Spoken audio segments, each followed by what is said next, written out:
Hello friends, வணக்கம் and welcome to EMIS Spacey Tamil kitchen. இன்றைக்கி நம்மளோட சேனலில் என்ன பார்க்க போகிறோம் அப்படின்னு சொன்னால், நம்மளோட மாடி தோட்டத்தில் பாலக்கீரை பறிக்க போகிறோங்க. இந்த பாலக்கீரை பார்த்தீங்கன்னு சொன்னால் அதில் பிஞ்சாக இருக்கும்போதே நம்ம பறிக்க போகிறோம். அதுவும் நம்ம தோட்டத்தில் பறித்த பாலக்கீரையில் நம்ம சமையல் பண்ணோம் அப்படின்னு சொன்னால் அதோட டேஸ்ட் ரொம்பவே நல்லா இருக்குங்க. கடையில் வாங்குறதுக்கு இதுக்கும் ரொம்பவே வித்தியாசம் இருக்கும்.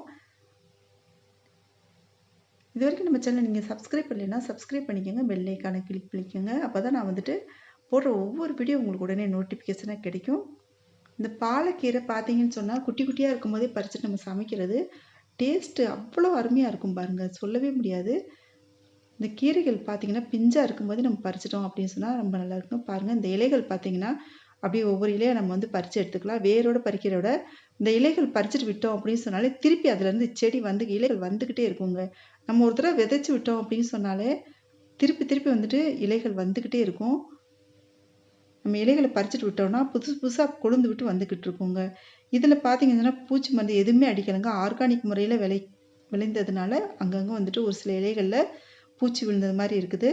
அந்த இலைகளை விட்டுட்டு நம்ம மற்ற இலைகள் நல்லா இருக்க இலைகளை மட்டும் நம்ம பறித்து எடுத்துக்கலாங்க.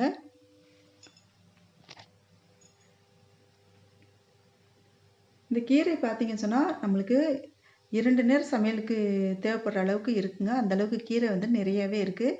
அந்த ஓட்டையாக இருக்க இலைகளில் விட்டுட்டு நல்லா இருக்க இலைகளை மட்டும் நம்ம கட் பண்ணி எடுத்துக்கலாங்க. இது ஒரு தடவை வச்சு விட்டோம் அப்படின்னு சொன்னால் நிறைய நாட்களுக்கு கீரை வந்துக்கிட்டே இருக்கும். இதுக்கு விதைகள் இருக்குங்க. சரி, உங்களுக்கு விதைகள் கிடைக்கலன்னா நீங்கள் கடையிலேருந்து வாங்கிட்டு வர்றீங்க இல்லையா, அந்த வேர் பகுதியோட அந்த அந்த கீரையை கட் பண்ணிவிட்டு அந்த வேர் பகுதியை ஊண்டி வச்சிங்க அப்படின்னு சொன்னாலே அதுவே பார்த்தீங்கன்னு சொன்னால் நிறைய கீரைகள் வந்துடும் பாருங்க. புதுசாக நம்ம விதை போட்டு முளைக்க வச்ச செடி மாதிரியே பார்த்தீங்கன்னு சொன்னால் கீரைகள் அது மாதிரி நான் வீட்டுக்குள்ளேயே பால்கனி தோட்டத்திலே அது மாதிரி நான் தொட்டியில் வச்சுட்டு நிறைய கீரைகள் பறிச்சிருக்கேங்க.